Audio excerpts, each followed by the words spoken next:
dalam langkah dan pikiran agar selalu terdepan, berbekal ilmu dan jiwa pengabdian. Deras arus zaman takkan tertahan, majulah melangkah, oh majulah.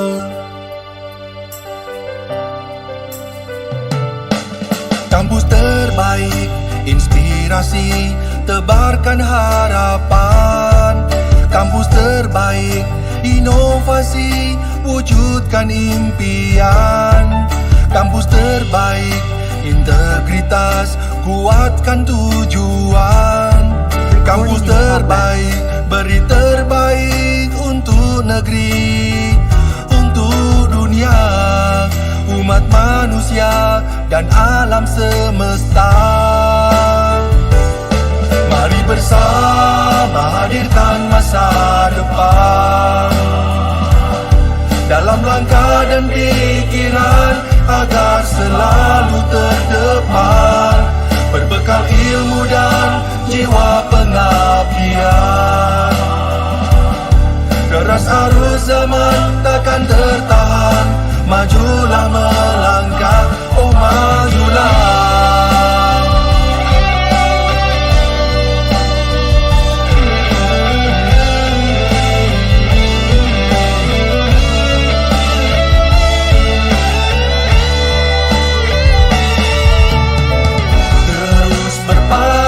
Dalam keunggulan,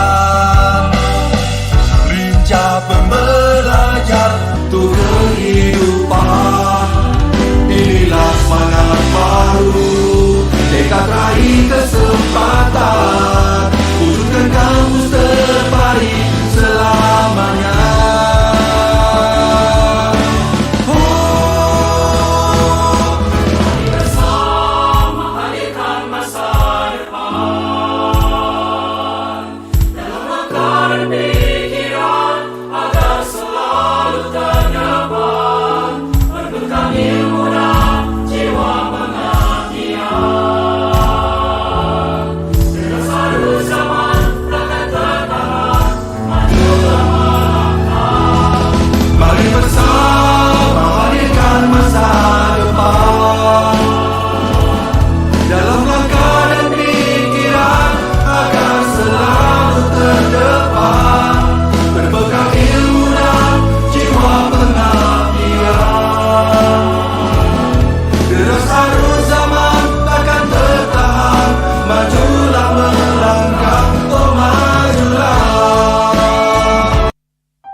Deras arwasi, wujudkan impian.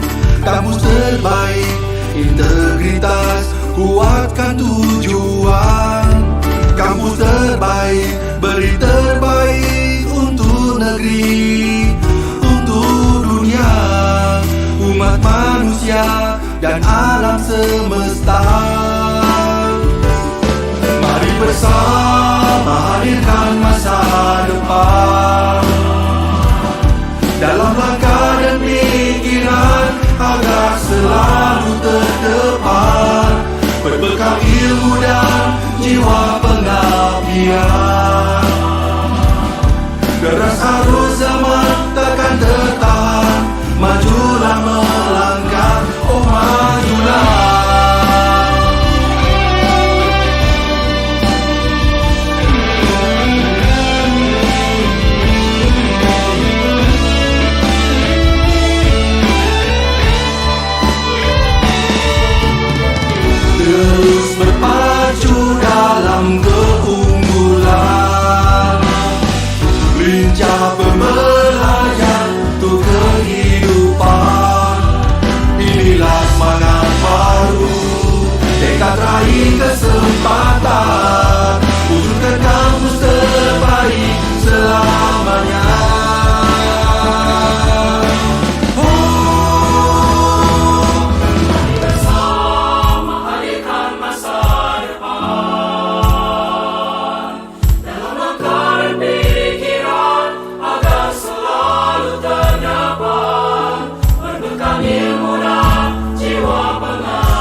zaman takkan tertahan.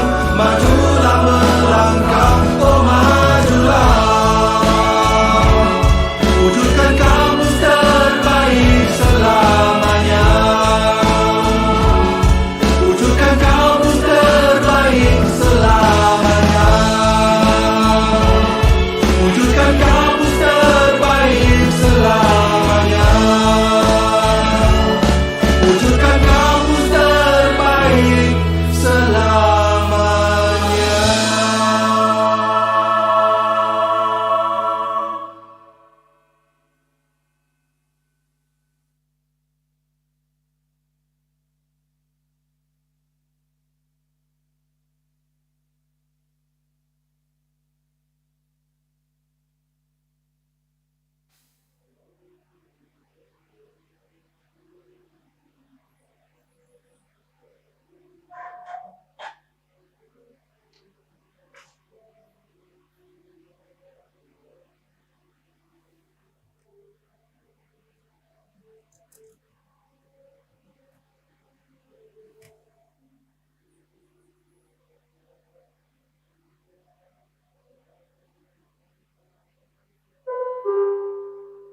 Perhatian, sekali lagi kami himbau kepada seluruh pengunjung perpustakaan yang masih berada di lantai 2 maupun lantai 3 dimohon untuk meninggalkan ruangan perpustakaan karena waktu layanan perpustakaan akan istirahat. Perpustakaan akan membuka kembali pukul 13.30 waktu Indonesia bagian barat. Atas perhatian dan kerjasama yang baik kami ucapkan terima kasih.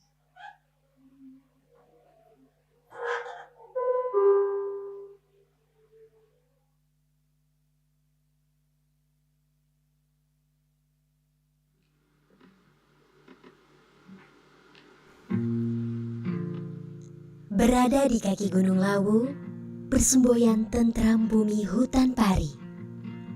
Ukiran masa lalu bercerita tentang pengorbanan, kesetiaan, dan kerja keras.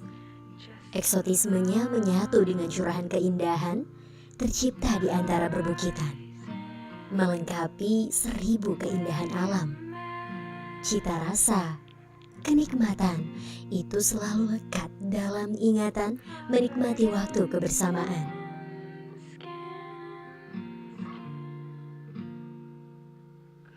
Kemuning merupakan sebuah desa yang terletak di lereng Gunung Lawu bagian barat, tepatnya di Kecamatan Ngargoyoso, Karanganyar, Jawa Tengah, Indonesia. Desa Kemuning memiliki luas kurang lebih 669,30 hektar dengan jumlah penduduk kurang lebih 7.160 jiwa yang terdiri dari 3.611 penduduk laki-laki dan 3.549 penduduk perempuan.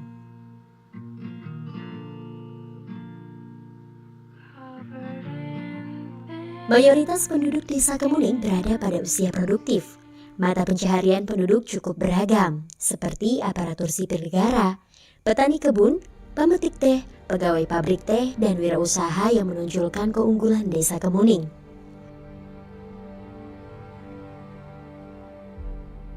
Keberadaan banyak UMKM yang menjadi salah satu wadah industri kreatif dapat mengangkat pamor Desa Kemuning. Namun, sebagian besar pelaku wisata masih belum memiliki pengetahuan dan kompetensi tentang bidang kepariwisataan dan digitalisasi. Selain itu, belum adanya manajemen yang baik dan koordinasi antar kelompok, program kerja yang belum tersusun dengan tepat, serta sistem manajemen keuangan dan pemasaran yang masih sangat terbatas. Berangkat dari masalah tersebut, Desa Kemuning mengimplementasikan digitalisasi desa pada program Smart Village Nusantara untuk pengembangan wisata di Desa Kemuning yang terdiri dari Smart Government, Smart Economy, dan Smart Society. Om Swastiastu, Assalamualaikum warahmatullahi wabarakatuh. Salam sejahtera buat kita semuanya. Namo Buddhaya, salam kebajikan, Rahayu. Jadi sebelum saya masuk ke situ, perlu kami informasikan bahwa Desa Kemuning itu mulai 2014 sebetulnya itu mencoba merubah paradigma tentang sebuah desa pertanian menjadi sebuah desa wisata. 2014 kami memulai itu dengan semua stakeholder, baik lembaga desa, anak muda, masyarakat desa, semua kita ajak diskusi, kita ajak bicara untuk bersama-sama lah memanfaatkan potensi desa yang dimiliki oleh Desa Kemuning. Nah, dari awal tahun 2014 itu Kemuning merangkak secara pelan-pelan untuk berusaha meningkatkan pendapatan masyarakat melalui giat pariwisata yang kita lakukan bersama. Sebagian besar pelaku wisata masih belum memiliki pengetahuan dan kompetensi tentang bidang kepariwisataan dan digitalisasi. Maka dari itu, Desa Kemuning menjadi desa yang terpilih untuk dijadikan percontohan oleh PT Telkom Indonesia melalui program Smart Village Nusantara. Karena dinilai mampu dan bisa mengembangkan digitalisasi untuk pengembangan wisata di Desa Kemuning yang terdiri dari 3 aspek, yaitu Smart Government, Smart Economy, dan Smart Society. Ya, apa sih Smart Village kan gitu ya?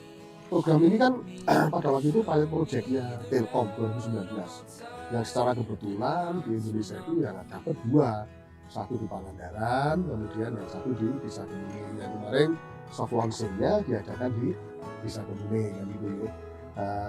Hadirlah di sana Pak KSP, Pak Muldoko, Gubernur Jawa Tengah, Bapak Renata Salya, itu banyak yang hadir ke sini. Nah ini program ini menjadi pemicu dan penyemangat anak-anak muda. Kami manfaatkan betul.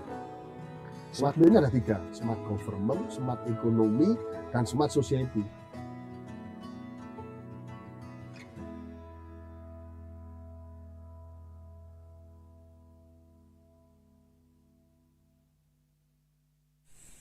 Hai, kami dari KPM 57 dengan nama Forcer. Di sini kami akan membawakan pelupuk untuk telingamu, Nawasara dan Muhammad Haikal. Halo, saya Shannon Damsir. Saya Indra Destania. Halo, aku Dian Asfi Puraya. Angel Putri Octavia. Saya Jules Bastian. Selamat menyaksikan.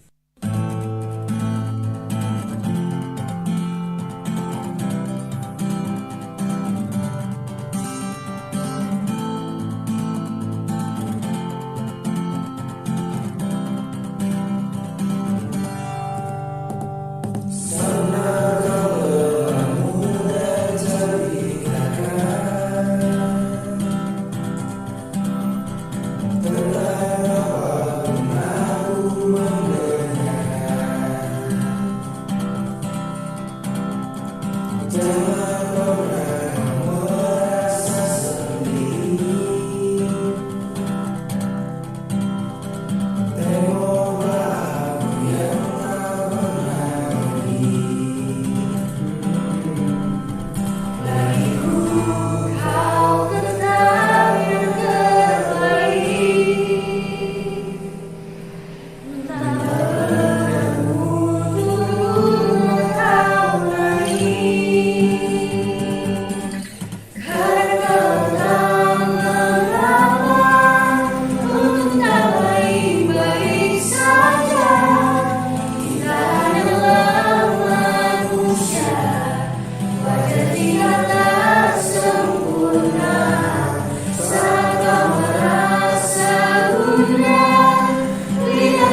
terbaik, inspirasi, tebarkan harapan.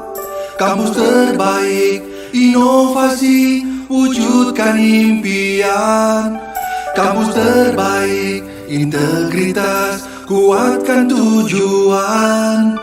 Kampus terbaik, beri terbaik untuk negeri, untuk dunia, umat manusia dan alam semesta.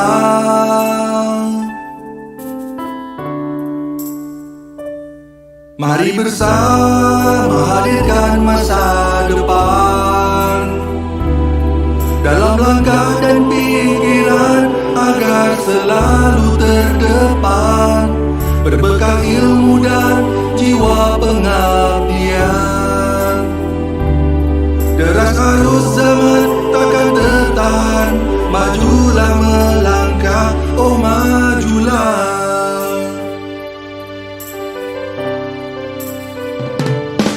Kampus terbaik, inspirasi, tebarkan harapan. Kampus terbaik, inovasi, wujudkan impian. Kampus terbaik, integritas, kuatkan tujuan. Kampus terbaik, beri terbaik untuk negeri, untuk dunia, umat manusia dan alam semesta. Mari bersama hadirkan masa depan dalam langkah dan pikiran agar selalu terdepan, berbekal ilmu dan jiwa pengabdian. Deras arus zaman takkan tertahan, majulah melangkah, oh majulah.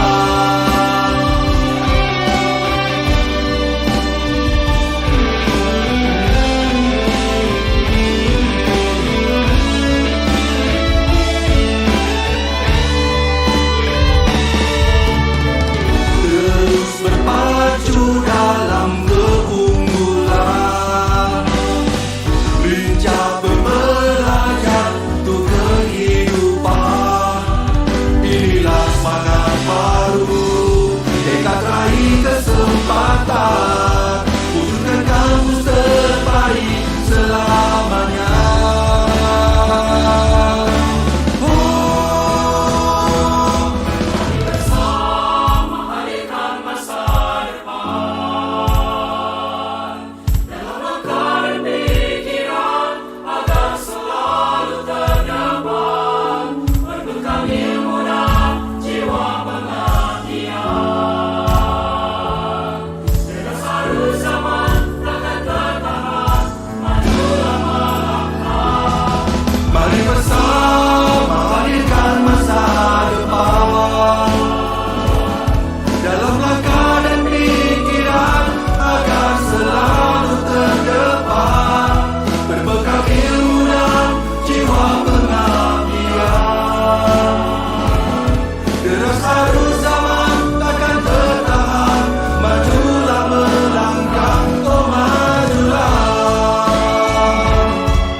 Berada di kaki Gunung Lawu, bersemboyan tentram bumi hutan pari.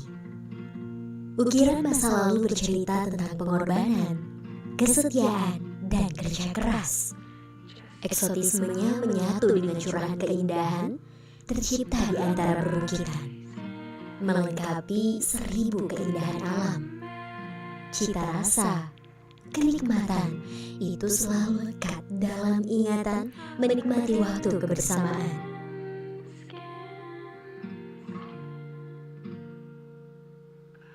Kemuning merupakan sebuah desa yang terletak di lereng Gunung Lawu bagian barat, tepatnya di Kecamatan Ngargoyoso, Karanganyar, Jawa Tengah, Indonesia. Desa Kemuning memiliki luas kurang lebih 669,30 hektar dengan jumlah penduduk kurang lebih 7.160 jiwa yang terdiri dari 3.611 penduduk laki-laki dan 3.549 penduduk perempuan.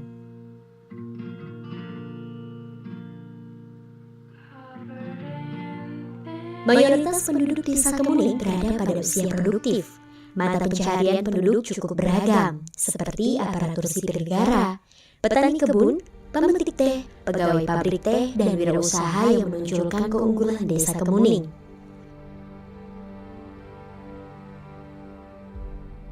Keberadaan banyak UMKM yang menjadi salah satu wadah industri kreatif dapat mengangkat pamor desa Kemuning. Namun, sebagian besar pelaku wisata masih belum memiliki pengetahuan dan kompetensi tentang bidang kepariwisataan dan digitalisasi. Selain itu, belum adanya manajemen yang baik dan koordinasi antar kelompok, program kerja yang belum tersusun dengan tepat, serta sistem manajemen keuangan dan pemasaran yang masih sangat terbatas.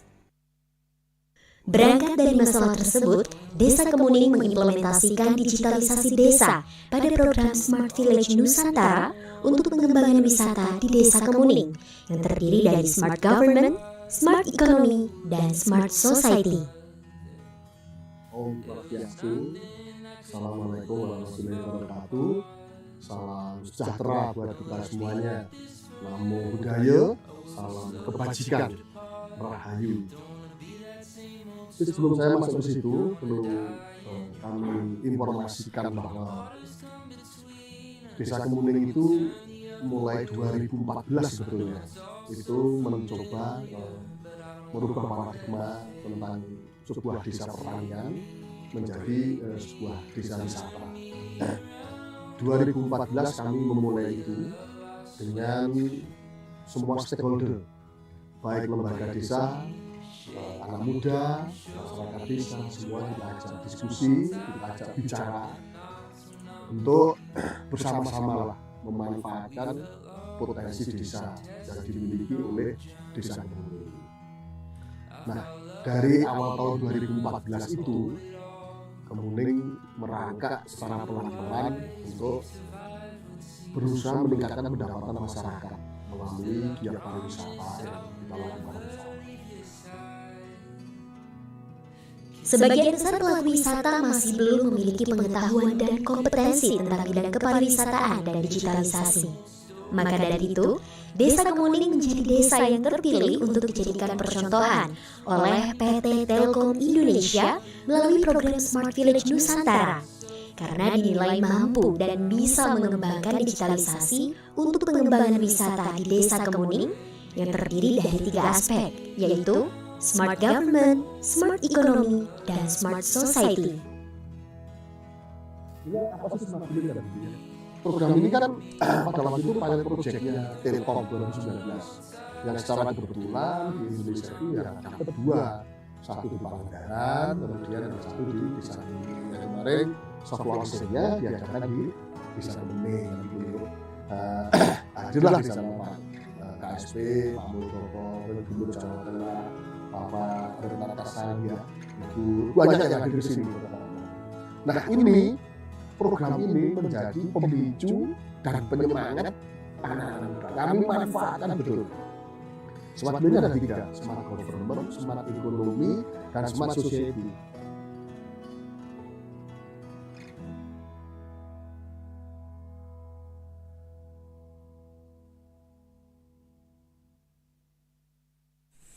Hai, kami dari KPM 57 dengan nama Forcer. Di sini kami akan membawakan Pelukku untuk Pelikmu. Nama saya Raden Muhammad Haikal.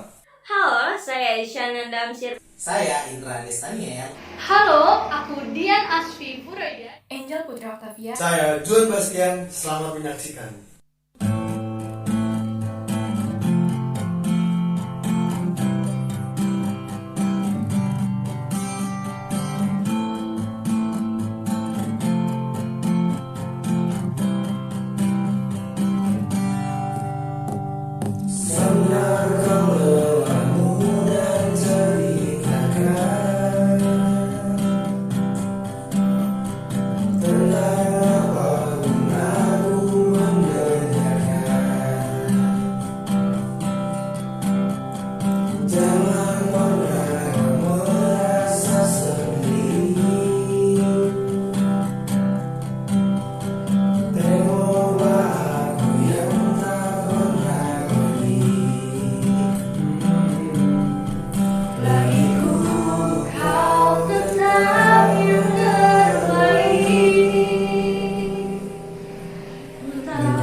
Kita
Assalamualaikum warahmatullahi wabarakatuh.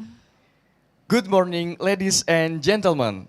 First of all, let us thank to the Almighty God for His grace and guidance so that we can gather and attend this agenda in healthy and safe condition.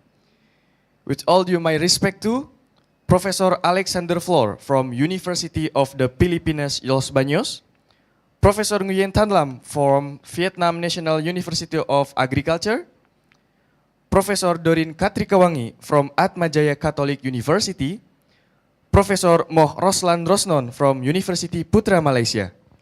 Welcome to the Honorable Rector at Interim IPB University, Professor Denny Noviana, Vice Dean of Faculty of Human Ecology, Dr. Megawati Simanjuntak, SPMSI, Head of Department of Communication and Community Development, Dr. Insinyur Ana Fahtia, MSI, and all of the lecturer of Department of Communication and Community Development. And for all the honorable participants in this international conference, welcome to the 4th International Conference on Rural Socio-Economic Transformation 2023 with the theme Building Sustainable and Resilient Rural Society in Digital Era.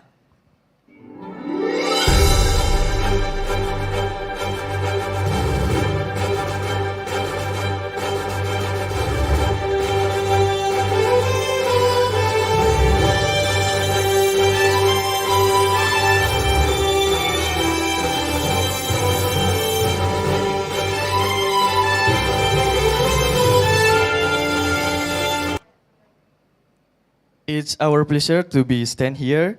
I am Hamzal Faris and my partner Regita Julia to be your master ceremony on this big event. And before we start our agenda today, let's pray to God. So perhaps our event will be held successfully.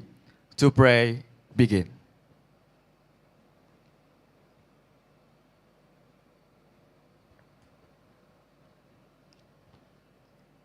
Amin ya Rabbal Alamin. Amin. Okay, by the way, how are you today, ladies and gentlemen? We hope that you are growing great, happy, and stay safe wherever you are. So Hamzah, I'm so excited and curious for today, and I believe all the participants are so excited to this event. So would you explain about RUSET is? Okay, Regita. So RUSET is the international conference that organized by the Department of Communication and Community Development, Faculty of Human Ecology, IPB University. Yes, it's a platform for leading the scientists, researchers, and policymakers and scholar activists to exchange and share their experience and research result on all aspects of rural transformation. And hopefully, today's agenda will bring us so much information and emerge a collaboration for the rural transformation and developments within the all of intuition and researcher. Okay, ladies and gentlemen, we are going to our first agenda. We will hear a welcoming speech by Vice Dean of Faculty of Human Ecology, Dr. Megawati Simanjuntak, SPMSI. To Dr. Megawati, the time is yours. Thank you, Mr. Ceremony MC. Okay, Bismillahirrahmanirrahim. Assalamualaikum warahmatullahi wabarakatuh. Yeah, very good morning and warm greetings from Faculty of Human Ecology. The Honorable Head of Department of Communications and Community Development Sciences, Dr. Ana Fahtia, lecturers, speakers, committees, and all participants.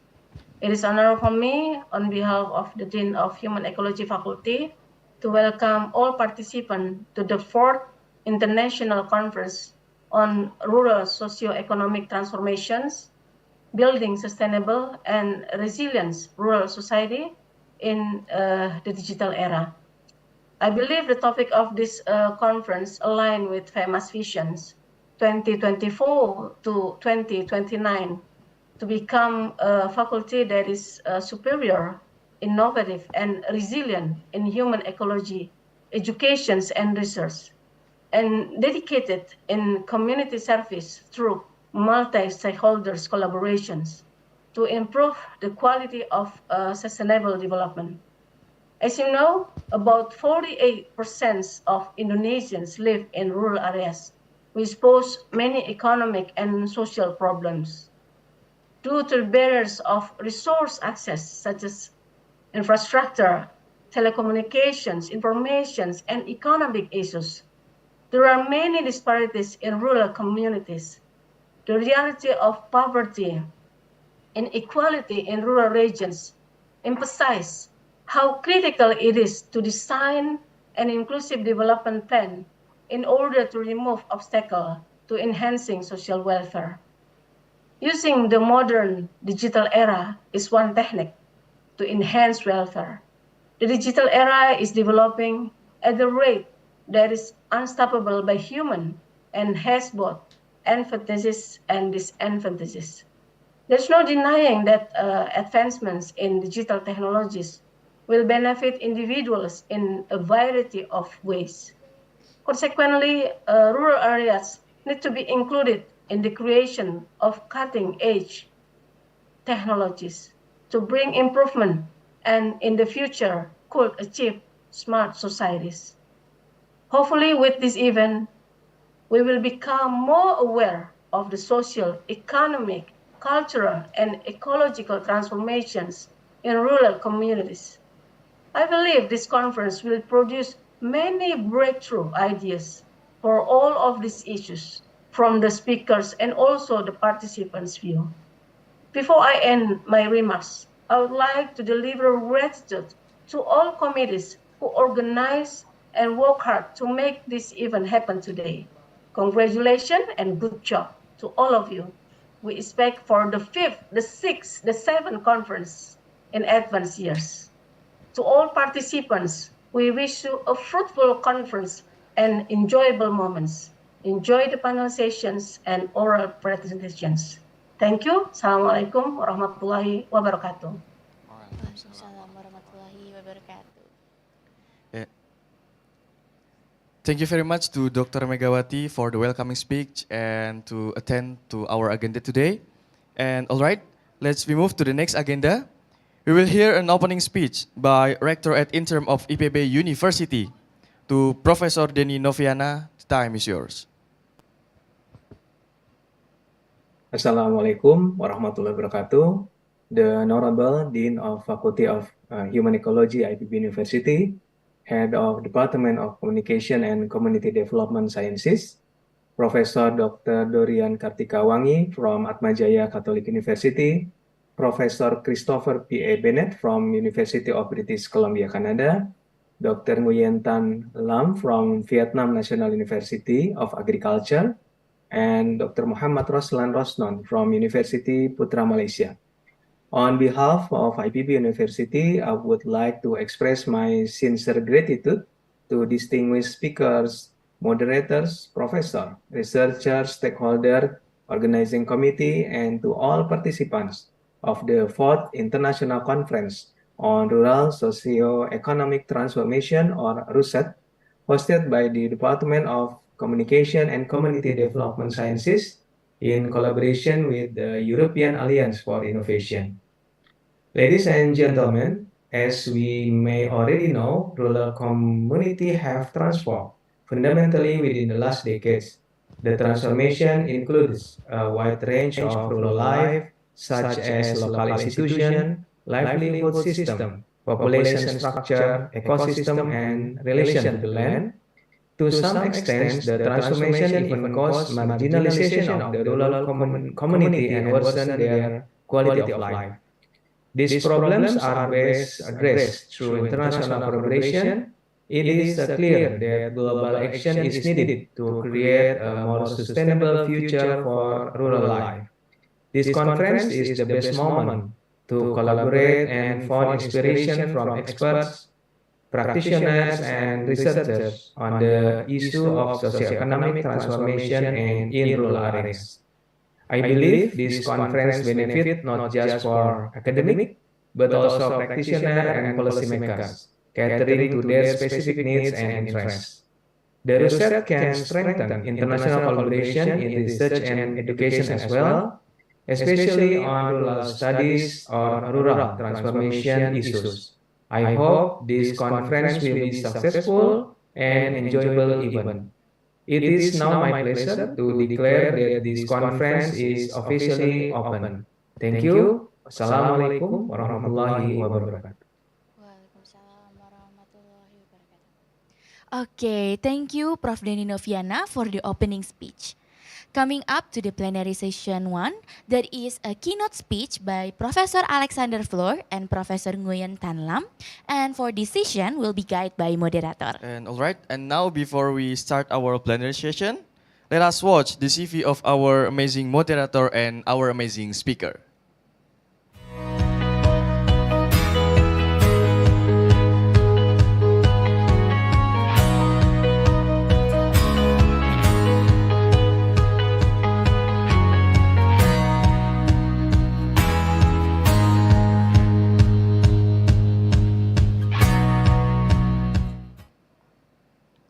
So, to Dr. Juara Lubis, the time is yours.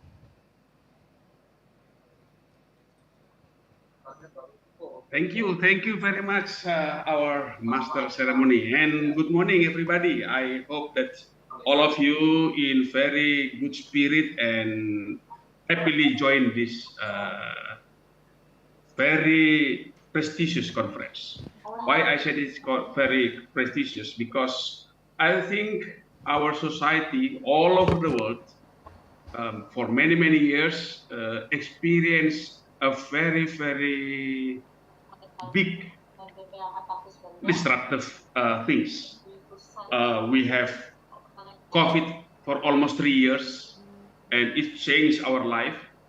And of course, the digital technology also, maybe we can say it's a blessing, but sometimes we have also problem with this digital technology. And now I know that all of us in Indonesia experienced the very hot climate for these 3 months, and it is a proof for climate change in the world.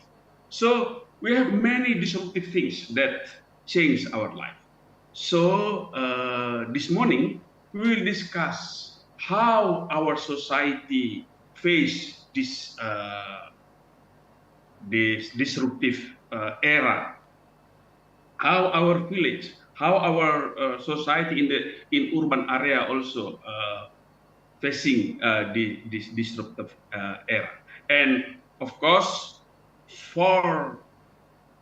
to be strong to face these disruptive things, our society should resilience. We talk about resilience, we talk about disruptive. So that's why I said that this conference is very important for us, not as a scientist, of course, also as a human being, because all of us face these disruptive things. And happily, I will moderate the first session. For the first session, we will have Dr. Alexander Floor. You know, he is my teacher, so it's just like meet together with teacher and the student. But today I'll be the moderator of Pak Floor, and then our second speaker is Professor Nguyen Tan Lam from Vietnam. I hope and I believe that you will enjoy these two speakers and get a lot from this from both of them. Each of them we will have 30 minutes for presentation, and then after presentation we will have a discussion with them. So listen carefully and raise question if you have any question, and you can write down your question in the in the chat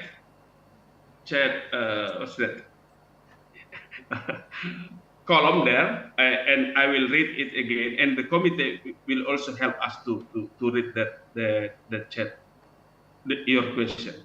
So I don't want to take longer time. So Pak Floor, good morning, Pak Floor. Terima kasih banyak, Pak Yes, Pak Lubis. Flor is Thank you there. very much. Actually, Pak Flor is not in Los Baños today. He is in Sentul. I know it. So you see, he's wearing our Forkapi jacket. You know, no, Yes. Forkapi is a term of Forum Komunikasi Pembangunan Indonesia. Thank you very much, Pak Flor. So I'm very happy and everybody in this room want to hear from you. The title of Pak Flor presentation is Disruptive Digital Technology and Rural Sociological Practice. You know, just like I said before, digital technology maybe is a blessing and maybe is a danger also for us. So, please, Pak Flor, the room is yours. Yes. Thank you very much, Pak Lubis. Please allow me to share my screen. I'm afraid I cannot share my screen. Okay, the committee, please.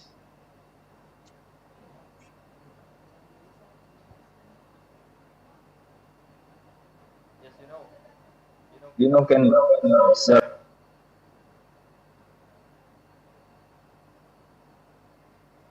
Yeah.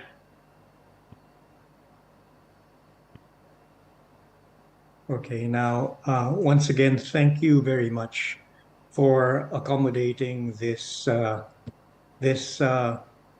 small and insignificant voice from Los Baños. My name is Alexander Flor, and I come from the Faculty of Information and Communication Studies of the University of the Philippines, Open University Campus. And as stated a while ago, I will talk about disruptive technologies, communication practice, and the rural sociology landscape. I will be speaking about how disruptive technologies will be affecting or is already affecting our practice as communication professionals and as rural sociology professionals, how it will change the landscape of this practice. And by practice, I mean our rural practice, our educational practice, the way we do research, the way we teach our students, and the way we do extension activities. Now, in the history of mankind, disruptive technologies have been few and far between. I could give you several examples. For instance, the development of the plow, okay? The development of the written script, writing, or the introduction of the printing press. Take note that this came few and far between, meaning it took centuries before one followed the other.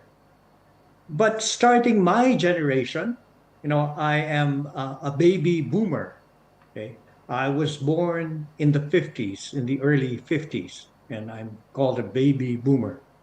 Starting my generation, these disruptive technologies have been introduced at a faster pace, beginning with the introduction of the personal computer, the World Wide Web, mobile phones, okay, and smartphones, etc., etc. Okay. Now it seems that disruptive technologies are being introduced every year, almost every year. And in today's talk, I can only focus on three. Otherwise, we will not have enough time to cover the entire arena, so to speak. I will begin with this. What you're seeing right now, ladies and gentlemen, is actually a metaverse city, okay? Metaverse city, a meta university. What you see here are students. These are avatars of students. One coming from the Middle East, others coming from Asia, and others from North America. I will not mention the name of this metaversity, but it is actually a brick and mortar university now offering its courses online.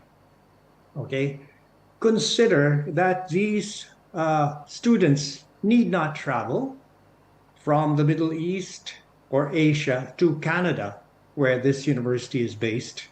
They could study from their own homes. And this is what we have been doing during the pandemic. Okay? Now, but this, the difference is that in this, you would have so-called avatars. Now, consider this being the case not only in universities, but also in businesses, in organizations. What if IPB would have its own metaversity, okay, offering its courses to Indonesian students all over the nation without any of them going to West Java to study. Okay? What if our professors are based all over Indonesia or even abroad, teaching in this metaversity, so-called? Okay. What if organizations would be performing business in this manner? And during the pandemic, the practice for the metaverse was initially introduced. And when we started going, when the lockdowns were over, and we started going face to face, there was a lot of pushback from students, from parents, and others. Consider, for instance, the savings that we had at that time. Savings in electricity, savings in water, savings in makeup for the ladies, and even clothes. You wouldn't imagine that nobody would know if, for instance, I'm wearing a pair of long pants right now or shorts, right? These are economics of working from home. But I think what makes the metaversity more disruptive is what we would call the economics of networking. Okay. This is the metaverse. Okay. And it is not only for universities, but also for organizations, businesses, and private corporations. What if all of these would occur at the metaverse? How would we, as communicators, development communicators, rural sociologists, conduct our profession? How will we teach our students? I think it's very clear how we could do that, but how could we conduct research and do extension? I was mentioning about the economics of networking, and this is with regard to Metcalfe's law. Metcalfe was the team leader of the local area network project team. They were the ones who developed the local area network. Okay. And he proposed what is now called Metcalfe's law in the early 90s, actually. The total value of a network where each node can reach every other node grows with the square of the number of nodes. Let me repeat that. The total value of a network where each node can reach every other single node grows with a square of the number of nodes. What do we mean by this?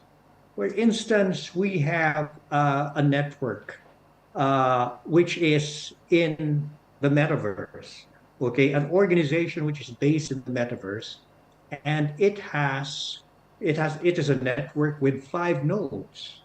Ordinarily, when we compute the resources or the value of that network, we could just add the different resources. So 1, 2, 3, 4, 5.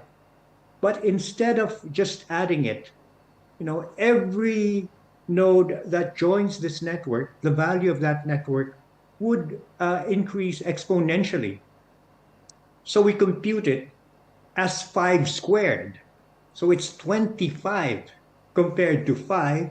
It is 25. Let's say this would be hardware. Okay, the value of 5 PCs, for instance, or workstations would be equivalent to 25 when it is linked by a network.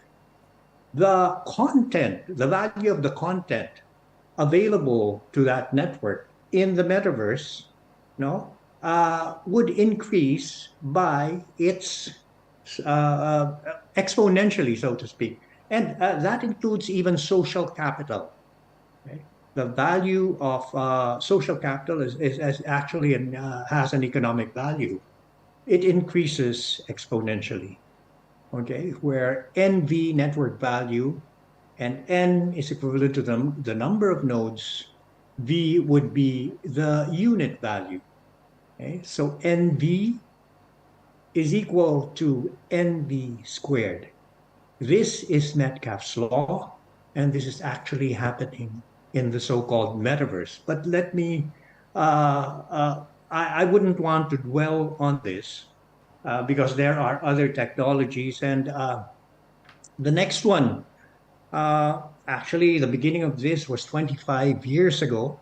And I showed this 2 years ago here in RUSET, in RUSET 2021. Okay. Now, I was referring to 25 years ago in 1997.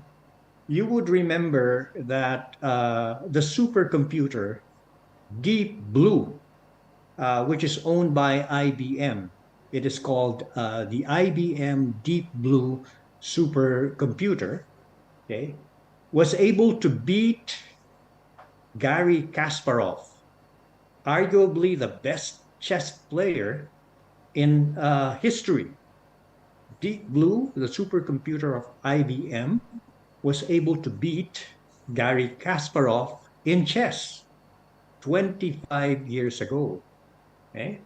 Now, Deep Blue was improved and improved and improved, and now the world's fastest supercomputer is Summit. This supercomputer owned by IBM. Okay? Now, what you're seeing is just part of the supercomputer, part of the number of servers. And if we combine all of these servers, as I said in 2021, also during RUSET, if we combine all of these servers, it could fill up the entire IPB, International Convention Hall. Okay? It is that large with so many resources. Now, on the other part of the screen, what you see is a quantum computer.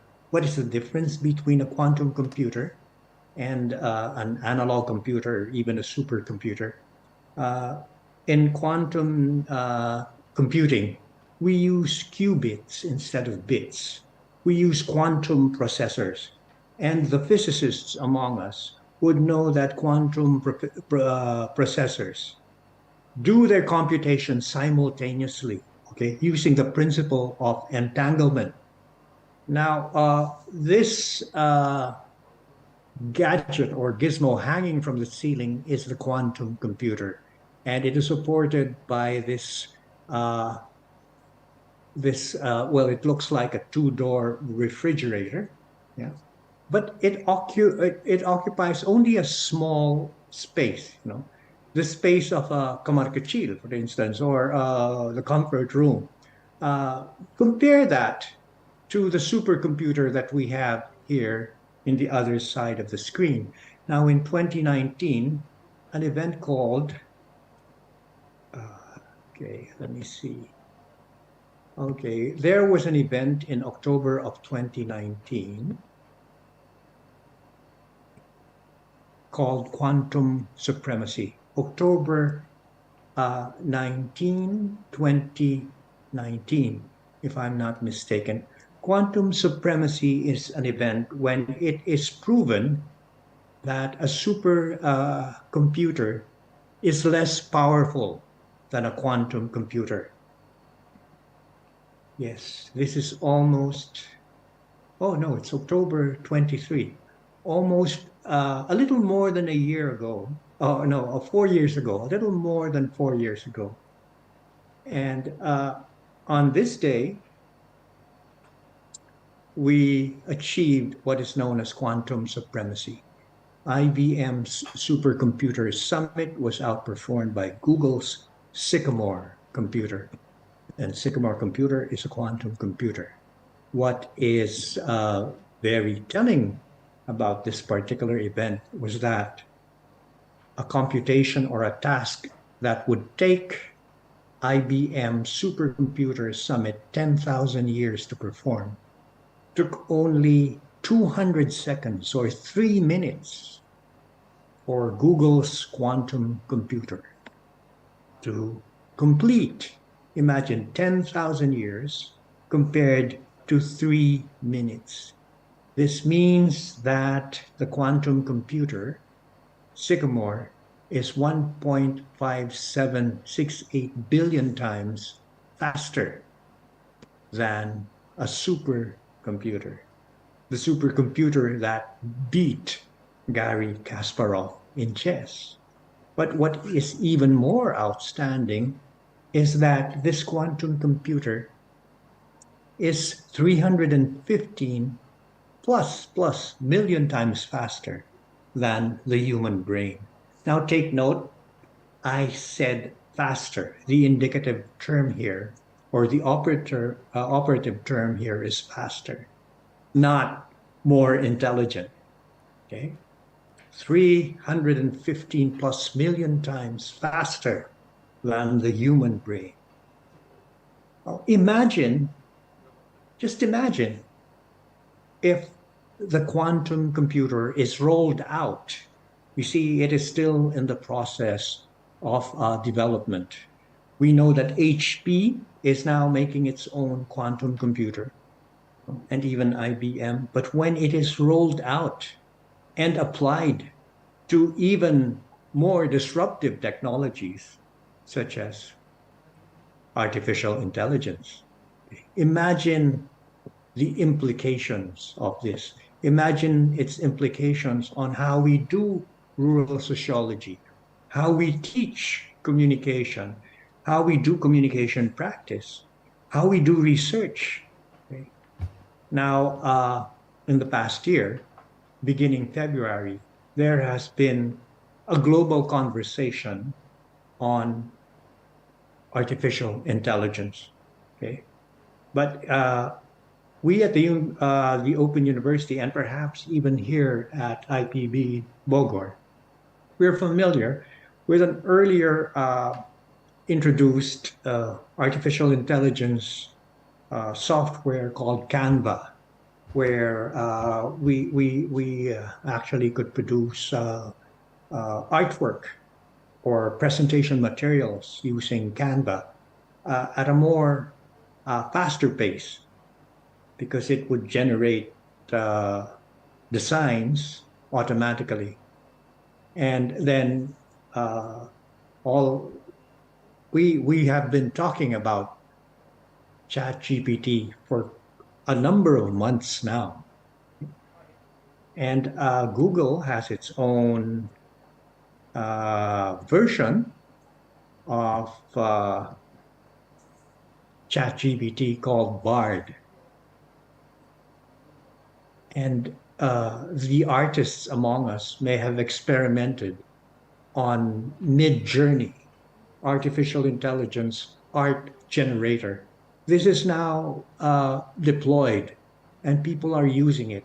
And you could just imagine, I mean, if we view the artwork that is produced by Midjourney, we will all be blown away, so to speak. Okay? And I will not be demonstrating this in this presentation, but because it will take us the whole morning just to analyze this artwork. But as I said, beginning February, when Chat GPT-4 was introduced, people started talking about it. Why? Because Chat GPT-4 passed the medical board examination of Japan. Imagine an artificial intelligence software passing the medical board examination in Japan. You know, in the Philippines, agriculture is or was professionalized some years back. Meaning, if you want to become a practicing agriculturist, you have to get a license. You have to pass a board exam. This has been the practice in the Philippines for quite some time now. Now imagine if we have ChatGPT take something like the agricultural board exam or any other board exams here in Asia, in the ASEAN, in Indonesia. Imagine the implications. Now, this event sparked a global conversation, and there were many detractors, many of those who were afraid of AI, but there were also many who praised AI, including Bill Gates. Okay. His view is that the development of artificial intelligence is the most important technological advance in decades. It is as fundamental as the creation of the microprocessor, the personal computer, the internet, and the mobile phone. It will change the way people work, learn, travel, get healthcare, and communicate with each other. This is Bill Gates' views on artificial intelligence. It's very optimistic. But at the other end of the spectrum, we have very pessimistic views, such as Elon Musk's views on AI or artificial intelligence. I think the danger of AI is much greater than the danger of nuclear warheads by a lot. And nobody would suggest we allow the world to just build nuclear warheads if they want. That would be insane.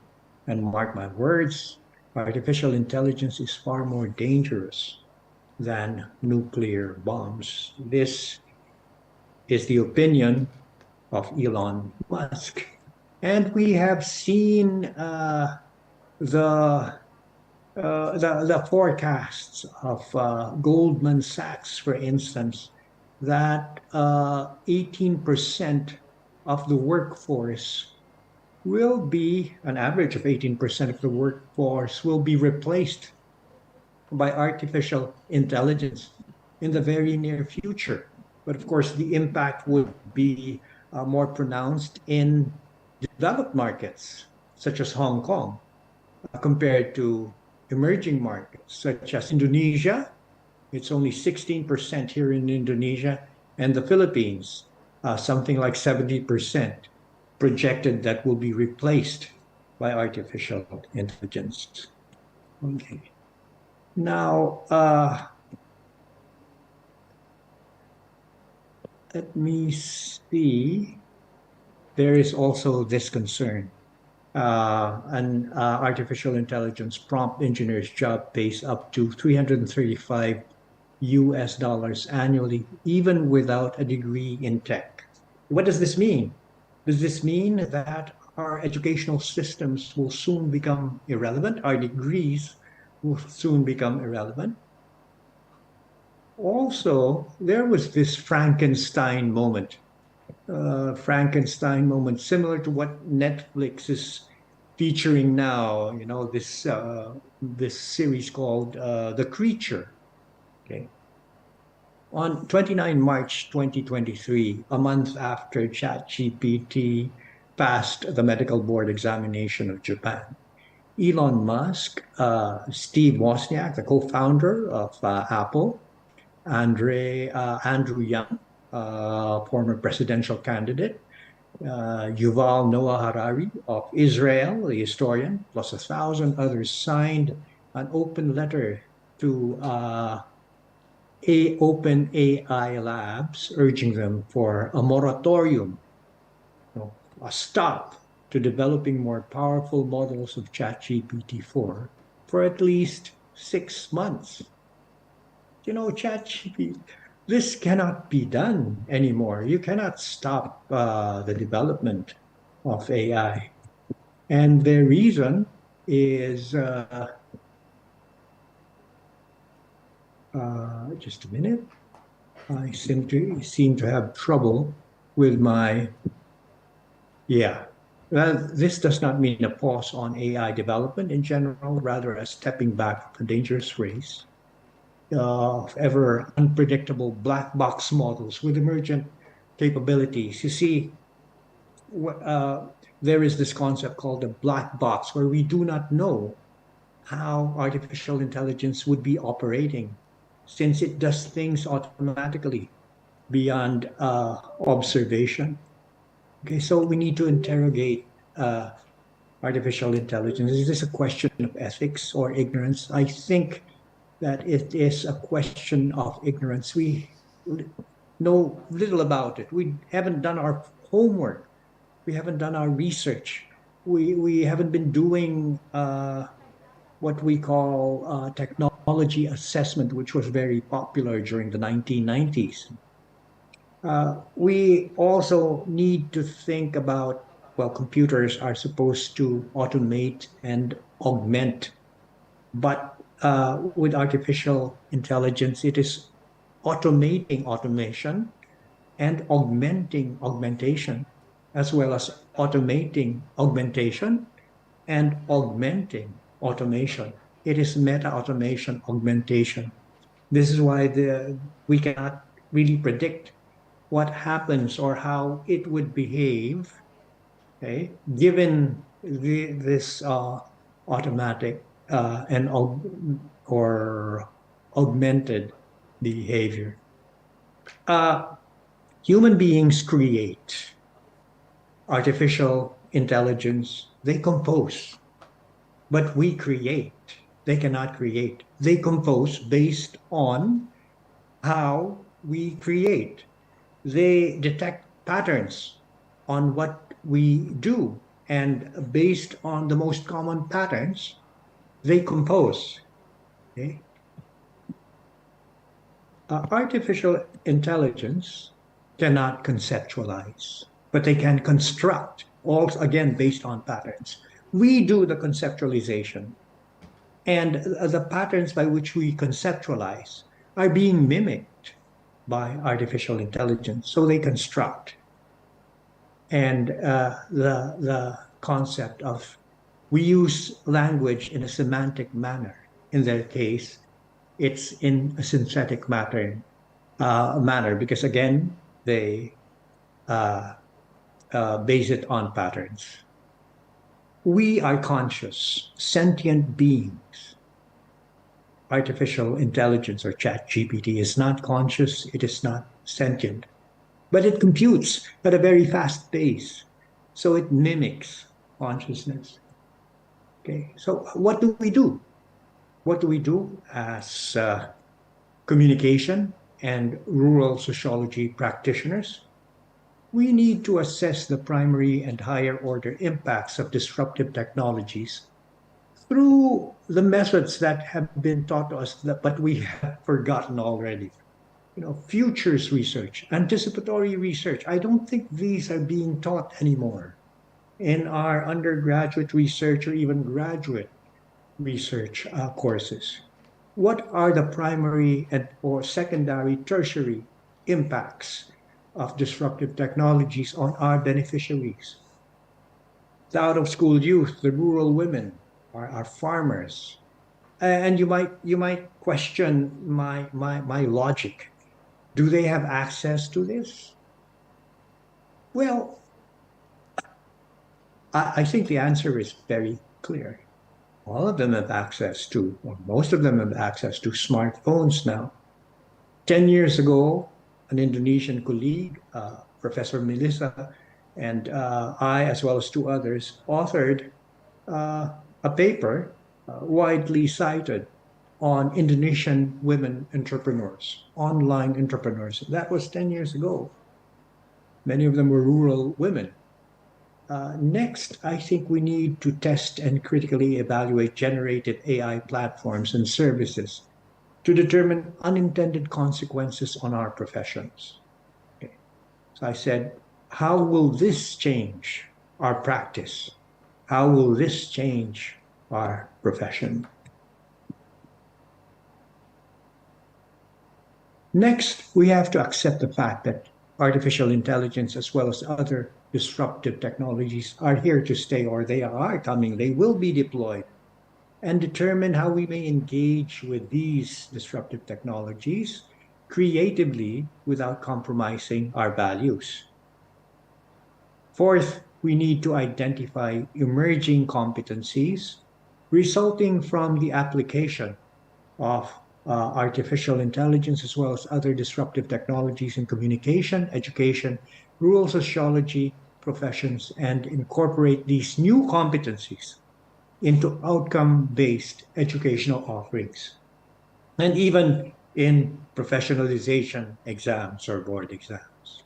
Artificial intelligence was meant to augment and automate processes, not to replace those perform these processes. Humans think, computers compute. Humans conceptualize, computers construct. Humans are sentient, computers are not. Artificial intelligence will not replace us, but the person who uses AI will be able to replace us. Okay. Our profession should engage with AI with caution. Now, let me end with this. The person that you see here, Dr. Lovelock, was the one who introduced the term Gaia hypothesis. He introduced the Gaia hypothesis. You know, how should I pronounce it? You see, I live near Ion. You call Ion the mall Ion. In our case, we call it Aeon. So probably you would be familiar with Gaia instead of Gaia. Gaia is that the entire world is one organism. Yes. And according to James Lovelock, who incidentally died a couple of years ago, Gaia will evolve into a bionic Gaia. You know, our evolution will now be accommodating technology also, and he is very optimistic about it, a bionic Gaia, so to speak, because the concept of Gaia is self-regulating. Okay? So once again, thank you very much for accommodating this insignificant voice from Los Baños, who is now sharing this presentation with you here in Sento, in Bogor, through this disruptive technology that we're using at the moment. Assalamualaikum warahmatullahi wabarakatuh. Thank you very much, Pak Flor. Let's give big applause in your reaction room to Pak Flor for a very inspiring speech. Pak Flor remind us that the technology is there and nobody can avoid it because the technology is just in our finger. Right. Exactly. And of course, there's a very big question of ethical impact of this technology. And one very important message from Pak Flor is we as academicians should change our mind, because our function is changed also because of the presence of this technology. So Pak Flor also mentioned about anticipatory research. Hi, this is a very what's that? Menantang, which is menantang. Challenging. Yeah. How we usually our research is just traditional research, but Pak Flor mentioned about anticipatory research, the future research. So it means that we as an academician should change our way of thinking also, facing this disruptive technology. Thank you, Pak Flor. And now we will continue with Pak Nguyen Tan Lam. He's a professor from Vietnam, and Pak Nguyen Tan Lam will tell us how our agriculture changed in this disruptive era. And the case is on Vietnam. I think all of us, almost all of us, came from developing countries. We face this problem and this disruptive era, and disruptive era also have a tremendous effect to our agriculture sector. So Pak Nguyen will tell us about how it's happened in Vietnam, and of course we will relate it what happened in our own country, in Indonesia, in Malaysia, in Philippines, etc. So 30 minutes is for you, Pak Nguyen Tan Lam. Please enjoy. We will enjoy your presentation also. Okay. Thank you for Mr. Chairman, and good morning for everyone. Today I would like to share how Vietnamese agriculture and changing due to urbanization, and I think Vietnam case and many the country in Southeast Asian country have similar problem. And I would like to share my slide. Okay.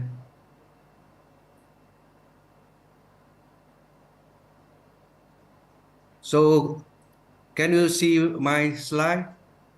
Yeah. Yeah. Okay, I have. For last and this year, I have visited several provinces, and we did the study for different projects. But now we have some use some type of land use planning for the local province. So I select two case study to share with you and how it happened in Vietnam. So the first instruction. So Hong Kong and Malaysia, Indonesia, and Singapore.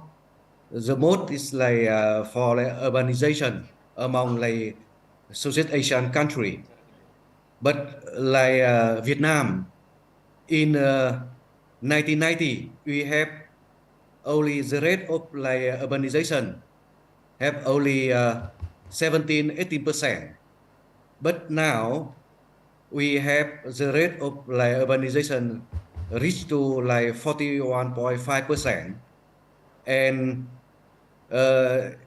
in 2050 the rate of urbanization reached up to 45%.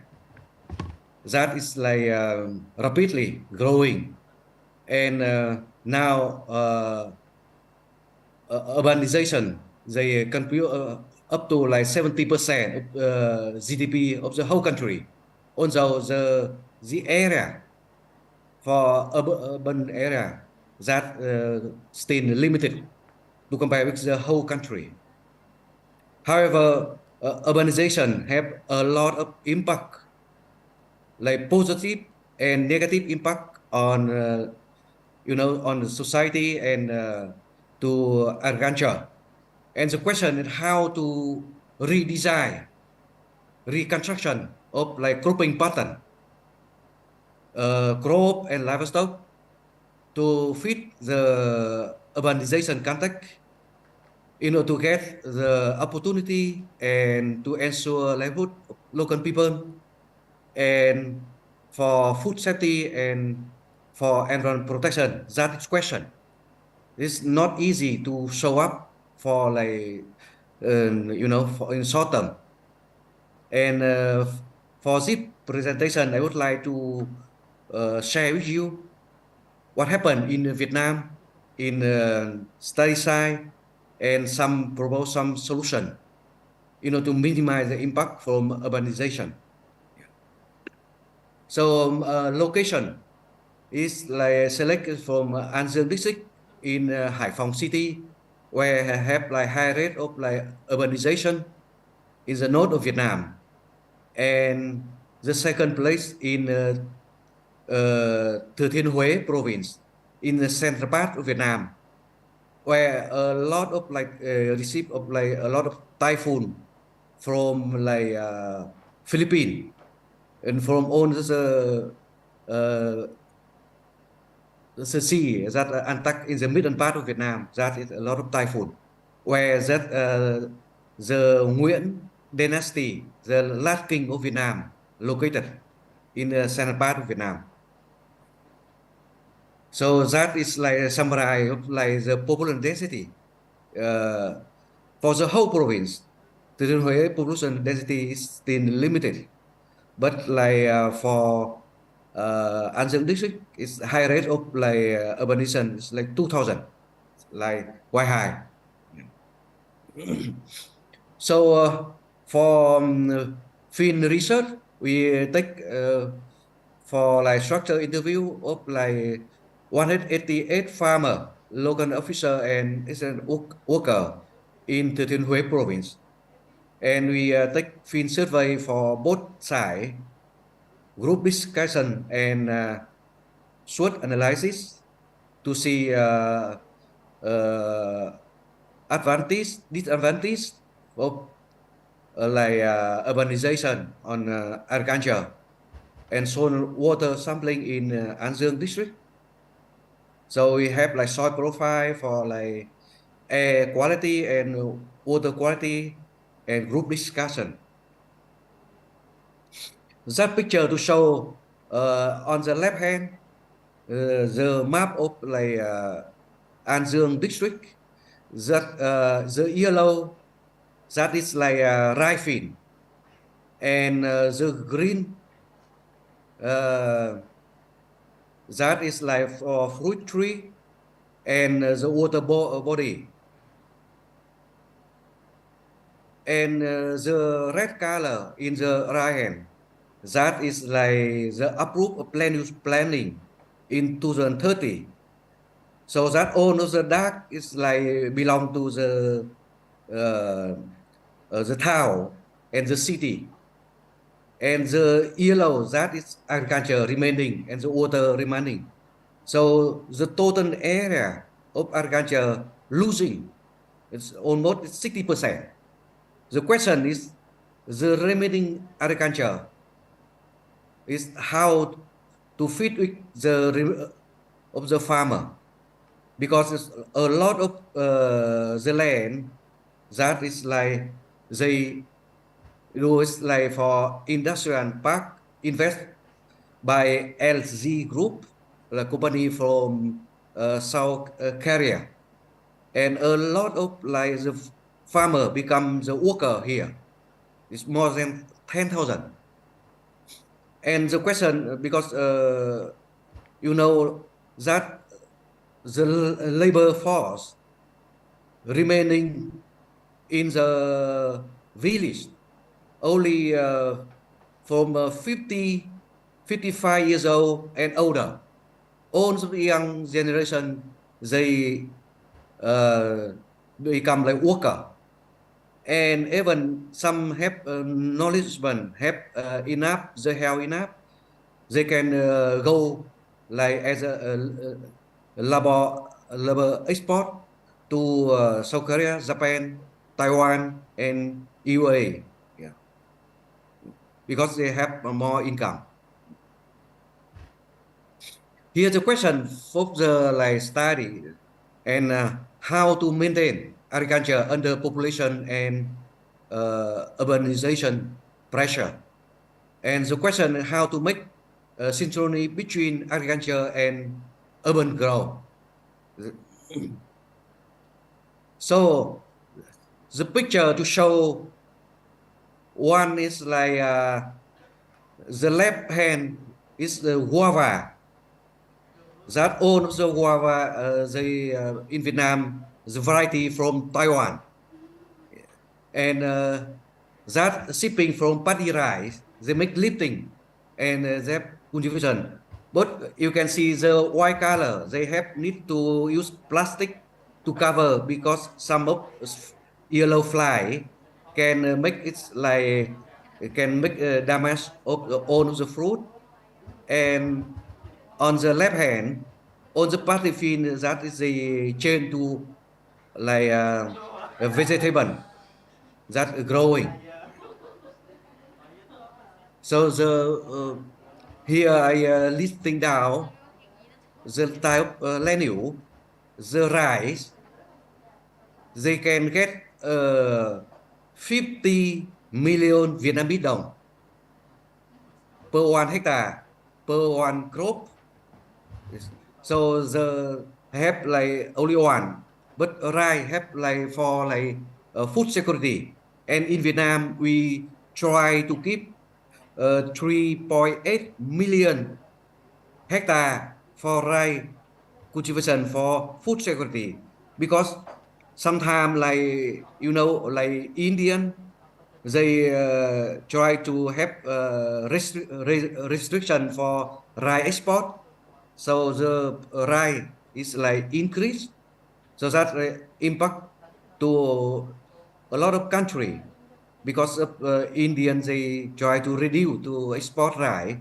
So sometimes rice is cheap, but they still need for like as like stable food.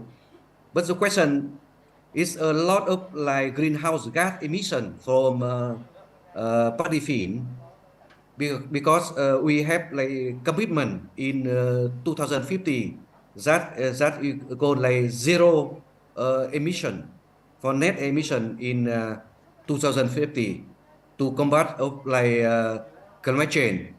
The second question is like farmer after harvest, they have burning a lot of like paraffin similar to like Indonesia, right? And the third one problem of rice is like low economic efficiency. So I have only one, but the farmer can ship to maize and sweet potato. But maize and sweet potato, they have more like 2 times to compare with like rice. And but however, maize and sweet potato need like fin on the upper level, because it's a lower level. It's like a lot of typhoon. It's not good. Then lotus only fit to like swamp and lake, and the farmer can get benefit 3 and 4 times to compare with rice. For bean and vegetable, have like two, but they need like loamy soil, and sometimes the soil not enough good quality to shift from rice to like vegetable. Watermelon need like sandy loam soil, but a lot of rat and mouse that can attack for like watermelon in the field. And guava, so I know that guava is like original from one part from Indonesia, but we have some make some of like improved variety. Now on variety from Taiwan variety that are higher yield, but a lot of attack by the yellow fly. And question of like output production, flower can have like 10 to 20 times, and bonsai from Japanese that is fit to like urban city is like can get 20 to 30 to time to compare with rice. And however, depend on economic situation, not only bonsai can sell. Okay. that is vegetable. You can see here, they plant cucumber and some of like vegetable. Yeah. And during harvest, between harvesting time, that is duck raising. Yeah, for income take about like 45 to 60 days.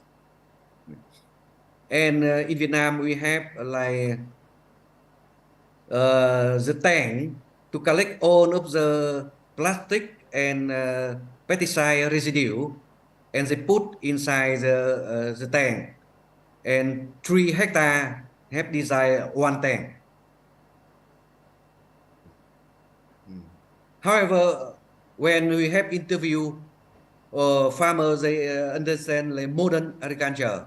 Modern agriculture, I meaning for system of right intensification from Madagascar and Philippines have like first design or like good agricultural practice designed by European and AWD, wet and dry cultivation. But most of them don't know. Okay, they learning each other easy, but like understand meaningful is not easy.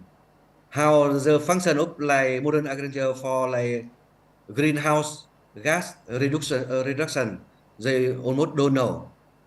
For food safety, the 0.5% they understand, they know that, and change attitude for green light only a little, 4% they know.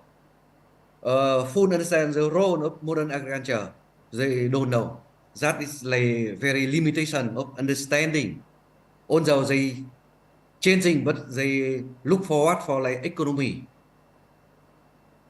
And the question is like in Vietnam population, we have like more than 100 million people. We are like third to compare in Asian country on among 11 country. But like many land now is abandoned because of like low income and no labor forces to take care, and the policy is not still not enough to encourage people to do farming. And the question is good harvest nhưng là but lose value because good harvest but farmers sell with a low price because no like insurance and no like not good like marketing channel. Sometimes like Chinese stop to import our production, so all the like value this like sell in the inside country with very cheap price. And but farmer have to pay for pesticide and fertilizer a lot, and that is sometimes they have like negative income. Yeah. And now have a complex regulation for agricultural product. That is like issue a lot of like instruction. Yeah. And here I would like to share with you for agriculture now, modern agriculture. They need like knowledgeable farmer. A lot of like strict regulation from forestry, from like cultivation, from animal husbandry, from aquaculture, and a lot of certificate and dairy report. Recording in progress.